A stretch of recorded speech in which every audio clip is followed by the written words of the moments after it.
guys, welcome back to a new video on the channel, and today we're making the Maximoff twins from my own creation, Brix-Verse. So for Pietro, the first thing you're going to need is the mohawk from Storm. Then you're going to need the face from Indiana Jones with the mask from Neo from Ninjago. You're going to need the shoulder armor also from Storm. The torso from Zane from Ninjago from the Evo sets.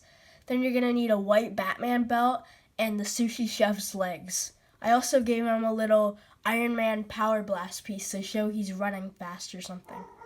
I made Wanda similar to him with the hair from the Disney CMF Anna from Frozen. Then the face is from Mantis. The mask is also from Ninjago, but this time it's from Kai. The armor piece is from Jafar, with the torso being from Shang-Chi.